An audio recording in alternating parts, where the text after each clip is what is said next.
A nossa última palestra, o envelhecimento e a necessidade do cuidado especializado com Carlos Eduardo Brugante. Carlos Eduardo é médico geriatra, secretário da Associação Médica Espírita do Rio Grande do Sul, diretor do Departamento Editorial da ANE Brasil, professor de pós-graduação na FAP do Rio Grande do Sul, autor e organizador de diversos livros nas áreas do envelhecimento humano e espiritualidade. Palestra o envelhecimento e a necessidade da sociedade humanizada. Carlos.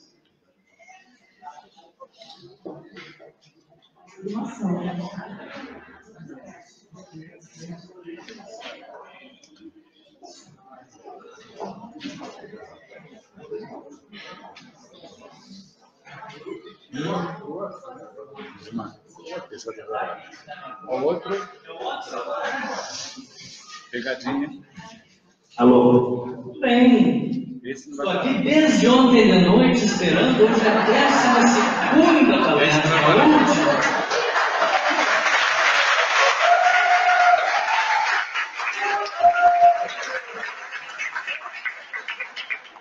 Parabéns aos corajosos e valentes ficarem. Já é turno da noite. Bom, vamos encerrá-la. Inicialmente agradecendo essa equipe, teve a brilhante ideia de trazer. Eu estive ano passado aqui falando sobre envelhecimento, sobre Alzheimer. É o segundo ano consecutivo que venho aqui, e das anos em todo o Brasil, acho que é a única que traz o tema sobre envelhecimento humano para o debate. A gente precisa disso, de extrema importância. Vamos ter agora em Porto Alegre, dia 1º de setembro, encontrando só um tema sobre envelhecimento. Que bom, parabéns. E mais um parabéns dessa linha, dessa sequência, que deixou a velhice, que já foi tocada pela Janine, depois pela Beth, por mim, por fim. Nós passamos por todas as idades da existência, antes de voltarmos a esse orbe, em todas as situações que envolvem a infância, a gravidez, as idades da vida, e chegamos então para falar um pouquinho sobre o envelhecimento e o que está acontecendo atualmente, de algumas décadas para cá, que vem modificando. Nós estamos vivendo um fenômeno, que é o fenômeno do envelhecimento populacional. Que coisa boa é isso!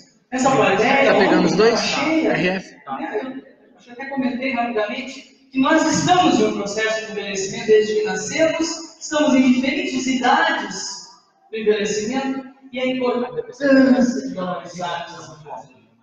A gente não cai de paraquedas nela aos 60 anos, sem antes ter tido uma vida de preparo. É uma caminhada, uma construção, idade após idade. A gente, então, mesmo assim, mesmo que a gente já esteja de 65, 70, 75, nós temos grandes dificuldades de melhorar nosso destino ainda aqui e se preparar para as próximas vindas. Bem, eu quero colocar para vocês rapidamente alguns fatos. Passar? Encontrei. Tem que ser aqui? Onde é que é o capto, o sinal daqui? É aí? Bom, então fica aí passando, tá? Bom. Nós temos alguns fenômenos que eu falei para vocês, vamos ver um bem grande. Eu já disse que com esse advento desse fenômeno, deixa eu lá essa saída. O importante é sair. O que está acontecendo? As famílias de hoje, muitas das nossas, nós estamos enfrentando uma problemática muito complexa, espinhosa, árdua, que é a da fragilidade do ser humano. Esse corpo, ele vai se transformando ao longo das idades. Porque eventualmente a gente faça de tudo para não aparentar fisicamente a idade que tem, mas biologicamente, molecularmente, ela está acontecendo inexoravelmente. Tem uma velocidade maior ou menor. Então nós estamos diante disso e surge uma necessidade, que é da gente cuidar.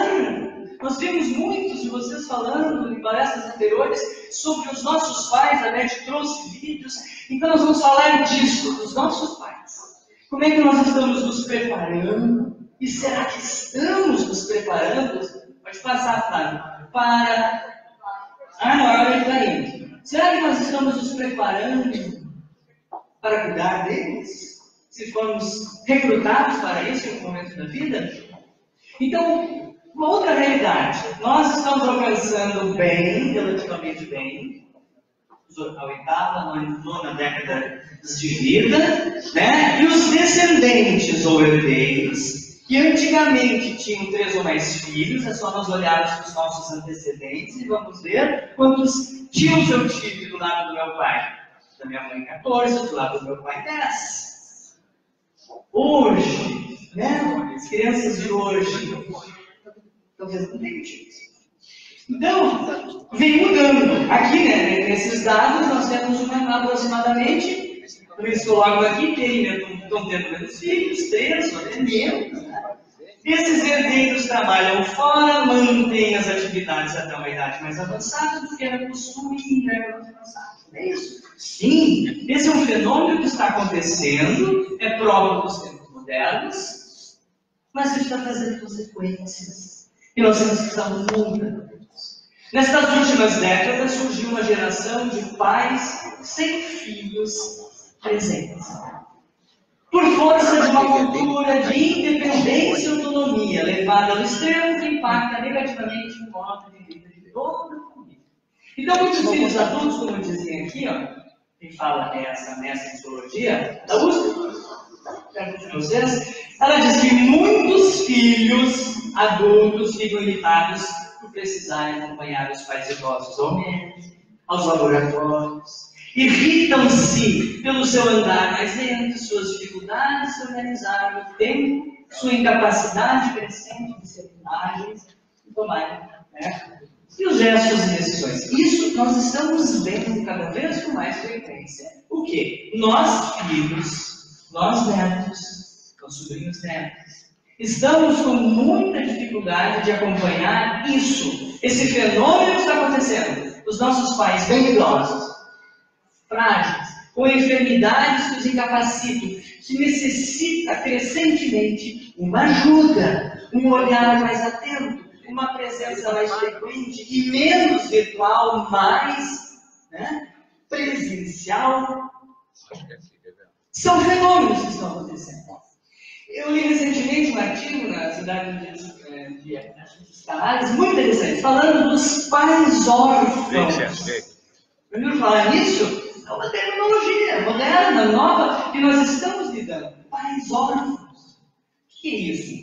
São pais que têm seus filhos vivos, mas que estão distantes. E essa psicóloga aqui é bem dura, é bem realista quando ela diz: esses pais órfãos que não se negam a prestar ajuda financeira a seus filhos, pais mais velhos que sustentam os netos nas escolas, pagam as viagens de estudos fora do país, pais que cedem seus créditos consignados para filhos contraírem dívidas em seus honrados nomes, eles antecipam a herança. Né? Eu ouvia muito falar em usufruto. A mamãe doou a casa e usufruto, mas a mamãe ficou na outra, daqui a pouco ela também teve situações mais ou menos à vontade, perdeu a sua bem. Mas que não tem assento à ajuda familiar dos mais jovens, seus próprios filhos e netos. Então nós estamos vendo retratos assim. Eles ainda predominam. Alguém falou, os palestrantes, nós estamos, afinal de contas, em um mundo de provas e expiações, a gente prova conversando disso ontem, nós temos predominância ainda desses retratos da família. Onde não existem famílias assim, já bem avançadas, bem adiantadas na prática. Outras ainda se encontram muito atrasadas e estagnadas. Pois bem, este é o fenômeno que nós chamamos, denominado de geração de pais órfãos de filhos. É muito interessante esse termo, quando eu estava vendo o que eu vou falar aqui, me veio isso, porque a Beth disse que a gente, então, as pessoas estão interligadas, a gente tem que falar algo, repetir, mostrar talvez as mesmas imagens, pegar a mesma tecla, para que nós nos demos conta, que talvez estejamos vivendo isso, ainda não estamos vivendo. está acontecendo. Quero que passe um videozinho agora, né? Onde ela fala, estava escapando. Aquele vídeo a Janine comentou que ela pegou coisas dos outros palestras onde estava sentado e disse esse vídeo. É o vídeo exatamente que fala de uma realidade que eu gostaria de ter presente. Ele está em escaneamento, parece, ele estava na área de. Daí não está na minha pendrive, ele está na área de trabalho. Né? É um videozinho pequeno que mostra algo que nos será familiar. Aí, vamos ver, eu estou assistindo no dia agora. Todo final de semana ele esperava pela visita de um de seus 3 filhos. Vai ter neste final de semana? Não, mãe, não posso.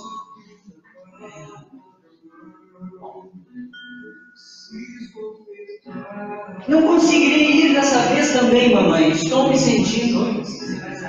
Mãe, já tenho planos para este final de semana. Desculpe.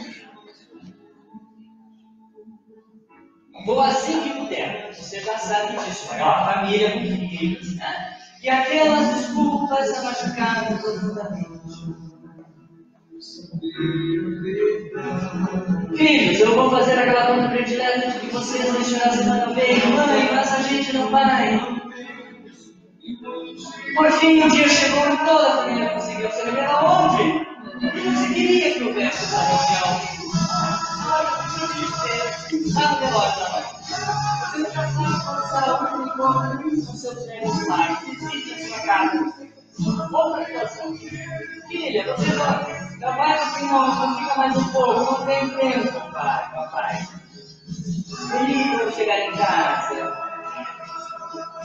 Ok, até mais. Filha, você não me ligou no daqui que vem? Sim, desculpe, não posso falar agora, digo depois. Filhinha, espero que você possa vir este final de semana. Ai, não sei. E se eu for te ver? Papai, em outra ocasião, tá? Ó, 15 chamadas perdidas do papai. Outra vez, digo depois. Papai, desculpe. Senhorita, meu pai tem que parar da garantia. Pois é, bem. Talvez hoje seja o dia que você precisa abraçar os seus entes queridos. Sempre encontre tempo para os que realmente importam. É um dia tão especial, né? Alguns meses atrás, pode notar que soube que nós viemos para cá e aquele dia dos pais, tem 2 piados no filho. Mas não é que eles fizeram brincadeira. Mas é tão bom a gente nos reunir a família, os pais não estão mais presentes, a gente vai lembrar, né? As mães que são pais, os avós que foram mães pais. Então a gente tem aí uma situação que não é a melhor, obviamente, pode voltar ali, que é essa, pode abrir. É um fenômeno que ainda precisa ser visto com mais profundidade e buscar, né? Mudanças para isso, soluções, quem sabe não faz, tá? Que essa, estamos vivendo um fenômeno denominado da geração de pais órfãos de filhos. Já paramos para pensar, isso foi um amigo de ontem que disse que eu peguei o livro dele, já paramos para pensar que muitos filhos retribuem o mínimo do que recebem desses pais e avós? Tios e tias que tomaram para si a tarefa de os educar, de mostrar o caminho correto. Muitos deles o fazem sem interesses esforços, por vezes com renúncias difíceis de suas próprias vidas. E no momento em que se tornaram frágeis e doentes, muitos são abandonados, relegados aos cantos menos importantes da casa, são relegados à solidão. O Santo coloca nesse livro muito bom, leiam, tá? Quem tem filhos, quem está precisando em ter. Bom, então há muitas transformações sociais que estão acontecendo, tá, gente? Que vão se refletir indiscutivelmente aonde? Na família, especialmente no casal, no cônjuge, na cônjuge, que nós já sabemos que já são idosos, né? Que muitos deles já são portadores de doenças e passam a desempenhar em determinado momento da vida o cuidador. A mãe, que vive mais, né? que adoece mais, mas que vive mais. Às vezes ela tem que ser cuidada pelo pai, pelo cônjuge. É difícil. Quando os papéis se invertem, é o homem que está doente, gripado, teve um AVC, já está afásico, hemiplégico, o que tem uma essência renal grave, o que tem uma doença pulmonar avançada, respiratória avançada, que já tem inúmeras limitações, ou que está com doença neurodegenerativa. Esta mãe, essa esposa, essa cônjuge é cuidada para o cuidado. Mas lembrem que nós estamos vendo um panorama mais sombrio, que é a ausência dos filhos para ajudar. Muitas vezes uma família imensa de filhos, ninguém naquele momento, às vezes uma única filha, consegue fazer o que pode, né? Nesse cuidado, quando ele se faz necessário. Mas muitas vezes eles estão sós. Esse é um retrato, então imaginemos esse retrato que um dos dois adoeceu. Nesse processo de adoecimento do casal, pode clicar, claro, não é clicando, para passar. Eu já cansei. Sem tentar. Vamos lá, uma vez. Às vezes, o retrato é bonito. Olha que casalzinho. São fotos que esse casal tirou para fazer um book, não importa, de 90 anos, quase 85, 90 anos, quiser. Tem várias fotos deles. Casal amoroso. Muitas vezes, esses dois que conseguem envelhecer bem, relativamente bem, são suficientes. Atenua esse quadro, porque um ajuda mais ao outro. Mas não é o quadro mais perfeito. Veja esse aqui, eu achei tão interessante que eu comprei. Olha o que diz ali. Rosalina, amanhã faremos 50 anos de casados. Vou mandar matar no leitão. A Rosalina, olha a cara da Rosalina. Que culpa tem leitão? Manda matar aquele meu primo que nos apresentou. Esse é um quadro triste, mas é um quadro que o casal envelhece e não se ama tanto mais nessa altura. Então imaginem vocês aí. Imaginem assim, eu não dele, não sei. Se o marido da dona Rosalina tem um AVC, ela não gosta mais dele. Tá vendo? Ela tem que cuidar. Vocês imaginam o quanto isso se pode ser fardo, mais difícil, mais pesado no dia a dia. Não é uma febre de mortite, um filho nosso que a gente passa uma noite em claro. Graças a Deus, na noite seguinte a gente já deu um jeito, né? A gente já deu medicamento, já foi no médico, já deu antibiótico, talvez na segunda noite seja mais branda. A gente já cansa, noite após noite, cuidando sucessivamente dele. O retrato pode ser pior. O porta-retrato pode estar faltando um deles. E a gente pode encontrar apenas a mãe, ou a avó, ou a tia amada. Tia de muitos sobrinhos, que envelheceu solteira. E esses muitas vezes são os que cuidam. Então esta pode estar separada de um AVC, com dificuldades, com limitações e tem que cuidar do dia a dia. Mas a avó, o pai ou a mãe podem estar em quadros de dependência importantes da sua funcionalidade, tendo que depender de cuidadores ou de outras pessoas para a sua condição. Enfim, esse é outro retrato mais comum. Mais comum. A viuvez é muito frequente.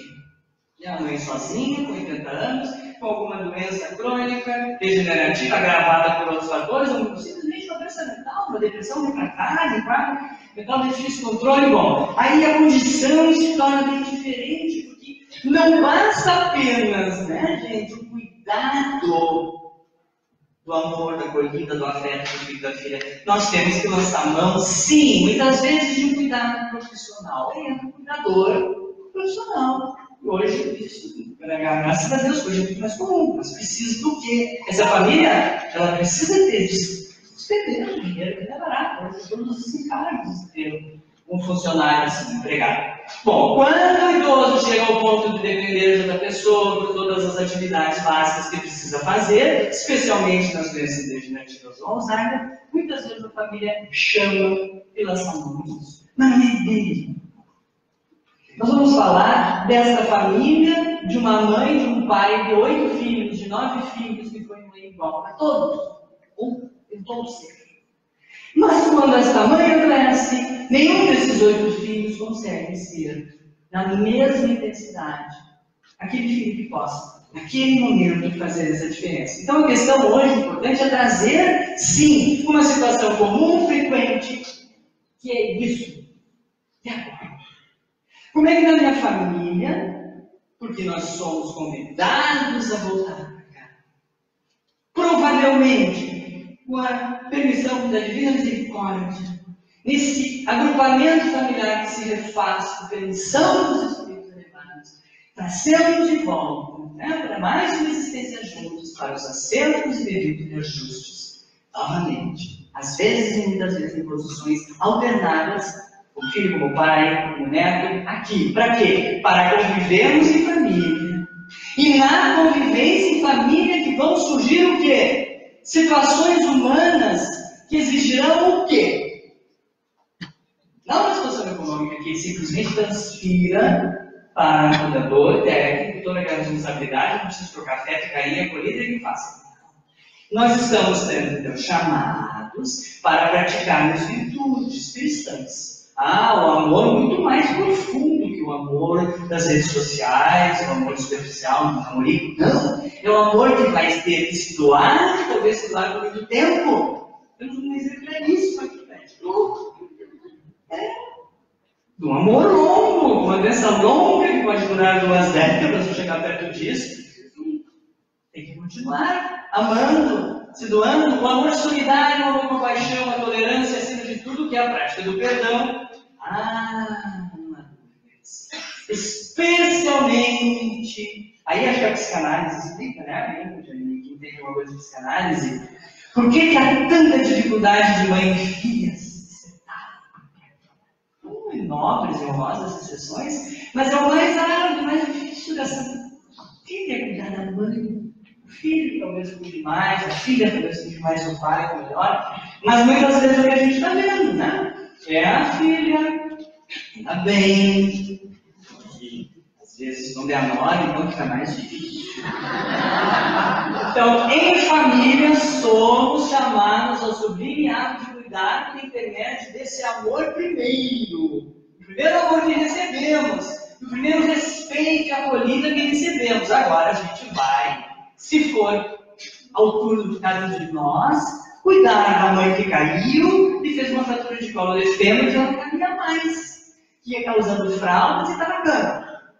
Talvez a mãe com severas doenças reumáticas, que debilitam muito sua função, alguém com hemorroides, alguém que teve um AVC, um avô que está velhinho, fraco, um esposo que tem doença de parto com Alzheimer, ou essa mãe que tem uma depressão refratária, tem um gênero cão, que é bipolar, que a vida inteira eu digo ela gay como ela, tive dificuldade de viver amorosamente, hoje ela está enferma, debilitada, precisando de mim. Eu quero mostrar para vocês aqui o que o Alírio de Cerveira Filho, que é um médico, que fala muito bem, ele disse nos livros dele, que as leis divinas não são aleatórias. Veja, preciosidade que ele falou. Ele diz assim, quando a vida nos coloca, por exemplo, em uma situação específica, como a filha que tem que cuidar da mãe depressiva. Aquela mãe que tem uma depressão resistente, que passou a vida inteira fazendo exatamente tudo que vocês vão imaginar, que continua para baixo, triste, muitas vezes tentando suicídio, raivosa, hostil para a vida, longo período. Então essa filha tem que cuidar da mãe depressiva, não é sem nenhum motivo. Deus não está disponível. Nessas situações existe sempre algum motivo que não sabemos objetivamente, mas que nossa consciência diz que é justo e nos convida a renunciar à mãe maravilhosa que queremos, a esta mãe que ainda não merecemos, mas que precisa de nós e que tem que ser cuidada e que nós devemos a ela, provavelmente uma série de coisas relacionadas a vidas anteriores. Então, reencarnamos com esta mãe, com essa situação, que cabe talvez aquela filha lidar com uma situação longa, mas que veja com estes olhos aqui, de que a gente precisa renunciar àquela que não tem problemas, que talvez óbvio, se não tivesse, mas aquela que nós devemos e a que está ali na nossa família, não tem engano nenhum, não houve nenhum erro de registro, nada. Tá? Agora fica bom. Aí a grande pergunta que a gente faz: como eu vou conseguir praticar um amor que se doa, um amor que é compassivo, um amor que é solidário? Como é que eu vou dar conta desses compromissos em um lar em desarmonia? Um lar em que as pessoas se somam, se acolhem, são afetivas, amorosas, é muito mais fácil. Agora, num lar em desarmonia, em um lar em que recaem espíritos com elevados débitos uns para com os outros, imagine vocês se não é isso.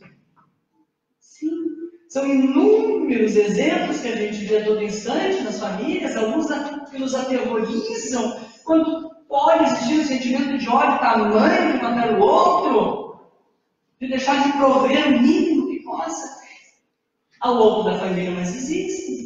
Existem, aí a gente pode tranquilamente atribuir a essa questão espiritual de espíritos que recaem ainda com grandes débitos.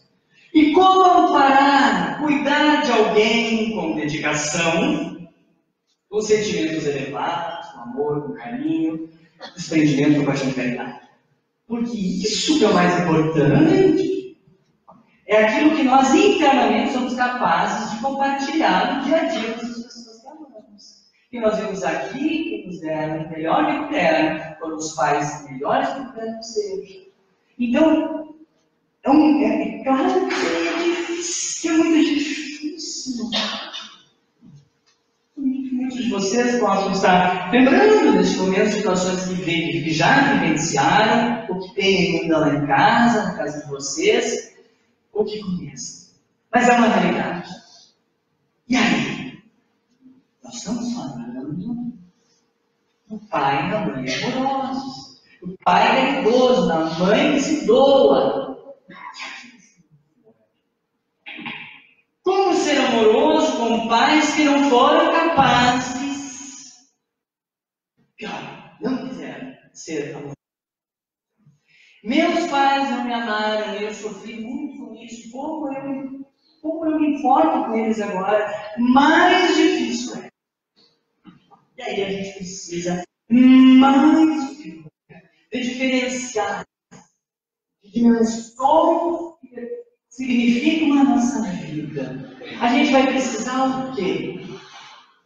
Se nós não tivermos uma dimensão espiritual, uma crença, e que se essa crença, como qualquer crença ajuda, eu sempre digo, há inúmeras formas de manifestação. Mas talvez as crenças reencarnacionistas que tragam as leis, principalmente de causa e efeito, da repercussão dos nossos atos e colocam nesses ciclos que se repetem, a existência e a individualidade da nossa alma. Não passamos o portal, somos cápsulas, e passamos o portal após a morte, como nos tornamos anjo, após um perdão do sacerdote, absolutamente não.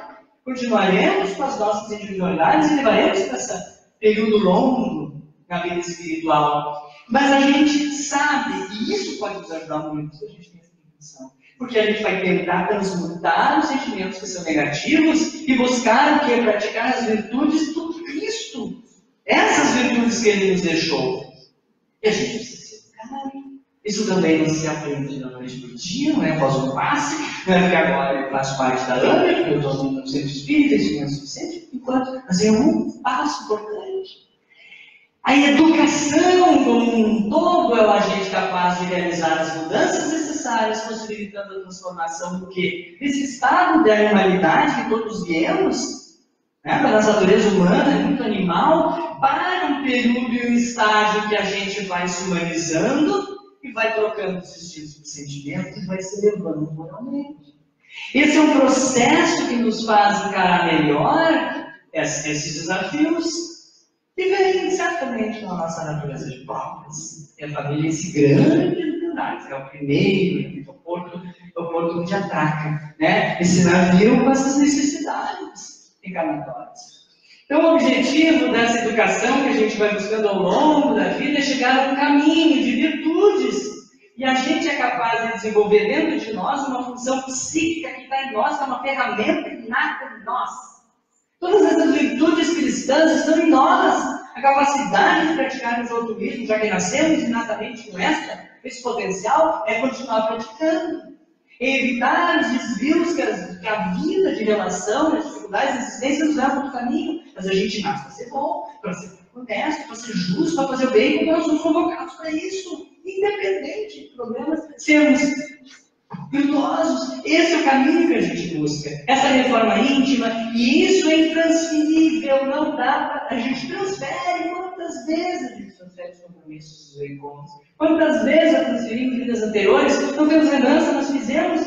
Estamos ainda fazendo essa. Mas essa é uma oportunidade maior, porque é uma encarnação importantíssima essa que nós estamos vivendo, uma encarnação extremamente longa. Então a gente precisa praticar o quê? Ou buscar viver mais o amor, a fé, a caridade, a humildade, a compaixão, a resignação. Essas virtudes todas, como essa que nos ensinou, empatia, perdão.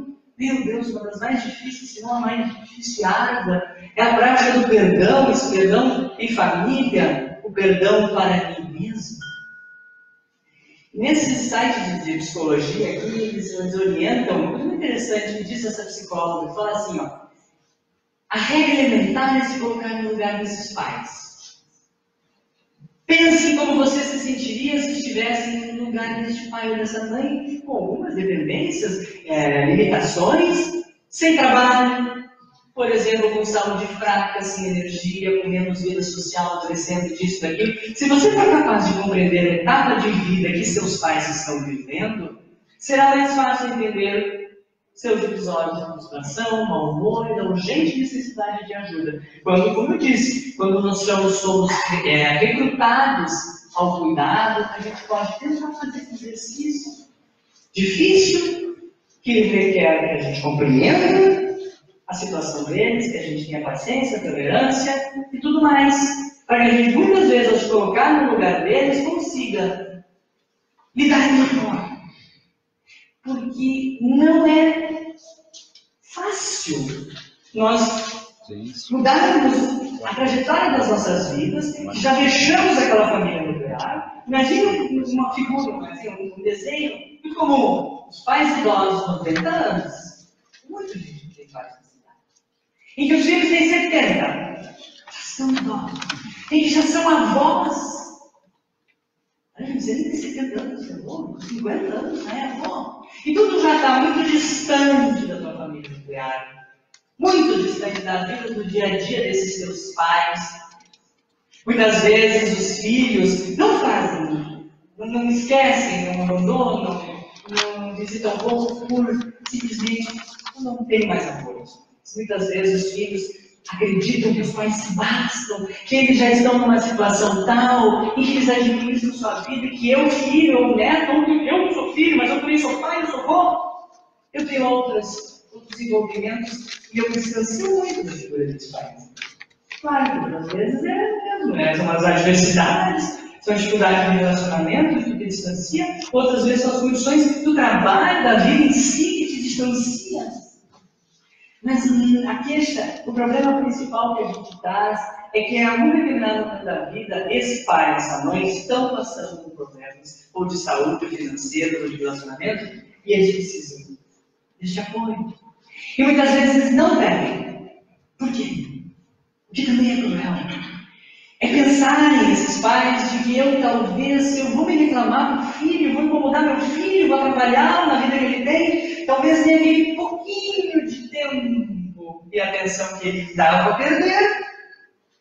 Muitos pensam assim porque tem medo de perder aquele pouco tempo desses relacionamentos. Mas em determinado da vida, pelas condições de envelhecimento populacional, estamos chegando a idades elevadas e trazendo junto. Sim, a fragilidade das doenças que limitam em algum momento a gente precisa, gente, honrar esses compromissos.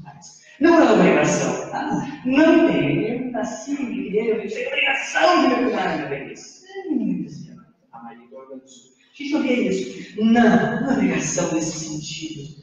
É um compromisso moral que vai emergir desse encontro lá na família. E quem é, como eu disse aqui, ó, esse encontro da família é um convite. Todo mundo recebe esse convite, tá? nós temos um grupo, todos aqui fazem parte do mesmo grupo da WhatsApp, aí foi lá o convite. É um convite que todos nós recebemos para dar conta dos compromissos humanos, mas muita gente não adere, não aproveita essa oportunidade da reencarnação para os reajustes necessários. Agora, a doutrina é bastante rígida.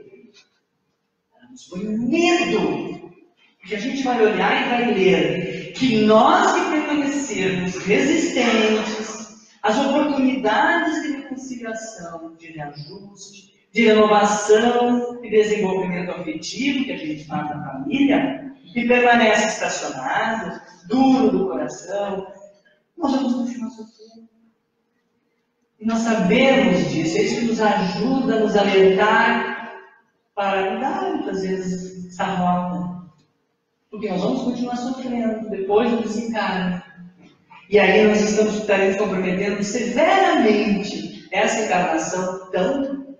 Agora, se a gente aceita esse convite, e a gente aceita com amor, como eu coloco aqui, generosidade, nós vamos estar dando, sem dúvida alguma, passos evolutivos importantíssimos, monumentais, nesse planejamento.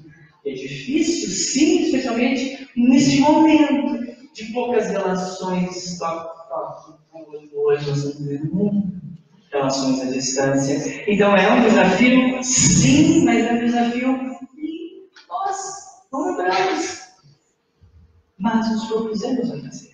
Então vamos olhar, quem sabe, a situação em que nós temos com os nossos pais, sejam doenças às vezes de pouca duração, limitadas, uma internação, um período de exames, olha o que nós temos lá no início, ficam irritados, perdem a paciência, porque tem que levar a mãe no médico, ou fazer exames com a mãe. Imagina uma colonoscopia, tem que ficar 2, 3 dias se preparando para fazer exame. Então, a tolerância, a paciência, ela se esgota tão breve. Porque, vivendo, nas relações, que a gente fala tanto, a gente se envolve cada vez menos. Só aqueles que a gente tem um amor imenso, mas o nosso próximo não é só o filho que a gente mais ama. O meu teu filho. A gente também olhar no próximo perdendo essa existência e passa por nós a todo instante. O Xavier abriu o leque inteiro de o nosso próximo. Até o aniversário, até o amigo. Então é uma abençoada oportunidade da misericórdia divina, nos oportuniza para o quê? Eu continuar me vingando daquela mãe? Fale! E na vida passada foi qualquer outra coisa que me prejudicou? Não! Eu volto para acertar, para ajustar. Então eu vou reorganizar esses vínculos afetivos e energéticos que estavam em desalinhos, desequilibrados nas vidas anteriores. E é uma oportunidade desses reajustes, aprendizados, e a gente pode renovar esse sentimento que ainda não mentiu nessa existência dele. E aí a gente renuncia. E a renúncia, no sentido de renunciar aquelas coisas difíceis, aquelas adversidades, mudar minha vida, vou mudar para a casa da mãe por um tempo, eu vou dar um jeito de dividir os outros filhos, horários, um pouco fica numa casa, outro vai noutra, nós nos dividimos, não dá para botar um cuidador o tempo todo, não dá para botar uma instituição asilar, vamos nos dividir. Então isso, gente, as noções nos levam a nos abrir para isso, mas certamente a nossa doutrina nos favorece bastante essa visão. A família que constituímos nessa vida, assim como em todas as outras, foi, e continuará sendo aquela da qual mais estamos necessitados. Isso é uma máxima que a gente fala muito na doutrina. Segundo o grau de evolução em que nos encontramos, como estão nossos sentimentos, como estão as nossas virtudes. Um dia chegaremos à família espiritual, do qual meu amigo falava. Um dia chegaremos, sim, a vivermos a verdadeira comunhão familiar, do qual compartilham as almas celestes. Mas isso ainda tem um caminhozinho. Ainda temos que aprender lições básicas para chegarmos a um determinado momento em que a gente não precise mais. Olha só. Que a gente não precise mais voltar aqui para passar disso. Terminou, agora é uma musiquinha, sabe? Nós sempre cantar uma música. Acho que vai ter que voltar para o que volta, depois tu clica ali depois tu clica ali na. Então, como eu fui premiado para ser o último, então nós vamos finalizar. Falando de novo, porque tudo já foi dito. Antes de mim, eu sou um pequeno breve compreendendo. Então, nós vamos nos deixar envolver no som da música, nos ouvir a mensagem, a aula relevantíssima que o pastor vai ensinando no Denis, que fala da vida, do mistério da existência, do nosso projeto de reforma moral, que a gente tem que fazer um para com o outro.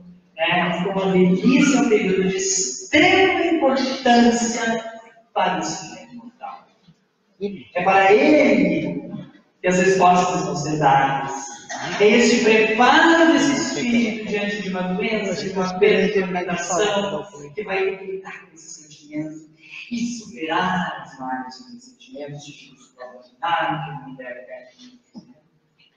também. É desse espírito que vai aprender a lidar com as doenças degenerativas, que após um determinado momento é a família que vai ter que lidar com isso, como ele está vendo. Então, a velhice é um período de extrema importância, de grandes aprendizados para o mundo íntimo, do nosso espírito, muito mais do que para o corpo. Pode ficar em cima do poesia ali. Pode levantar um pouquinho. Aqui tem mais um. A música é as maiores canções da humanidade. Quando ela é linda assim, ela nos dá pegadinha. Ela lá em casa, no licor, familiar que precisa da gente. Nosso irmão familiar.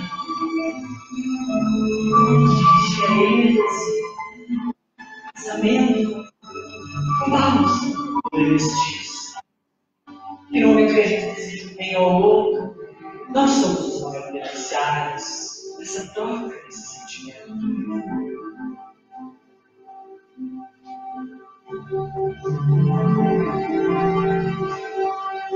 Acho que vai ter que pintar. Agradecemos muito a esses Kardec, Chico, Bezerra, Benedito, Amelém. Temos muito a agradecer a eles. Essa bela doutrina que nos preenche, nos ajuda nos momentos que mais precisamos, ela se reveste desse caráter consolador. Nada, talvez nada que temos nesse mundo de material se afasta de ti. Diz-nos, meu amigo, vinde a mim, eu vos aliviarei. Eu vos consolarei, vos tornarei mais doce a tua vida, mais fáceis a coragem e a consciência. Eu tornarei mais suportáveis as tuas provas. Eu povoarei de bastante claridade vosso caminho escuro e tortuoso. Aos que sofrem eu dou a esperança, aos que procuram eu concedo a luz. Aos que duvidam e desesperam, eu vou ofereço a certeza da fé. Mas a gente tem que fazer muito. A gente precisa ser irmão. E ele diz: sede irmãos, ajudai-vos, sustentai-vos na vossa marcha coletiva. Nós estamos. O alvo de cada um de nós é mais elevado nessa vida material e transitória, porque esse alvo consiste num futuro espiritual que vai reunir a todos nós como membros de uma só família.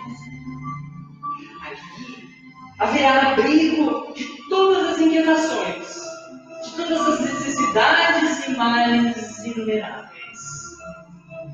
Mas a gente precisa de muitas para que a gente mereça de alcançar essa família espiritual, libertador de todos os sofrimentos. A dimensão espiritual é decisiva e determinante dessa conquista. Essa paz interior, essa felicidade felicidade. Quando desencarnarmos e o segmento da nossa vida em liberdade. A luta que travamos, vencemos. Que te seja concedida uma sabedoria com o olho da tua alma, para enxergar se dá tempo de colher. Que tenhas compromisso de colher a tua vida, cicatrizado e diferido, permitir-lhe chegar mais perto de ti e fundir-se contigo. Que tenhas grande dignidade, que te seja concedida a maravilhosa dádiva de encontrar a luz eterna e a beleza de estar no teu mente. Agradeça essa nossa conquista. Profundo agradecimento a esta querida doutora Maria, que foi fotografada em Lyon pela Márcia Coração de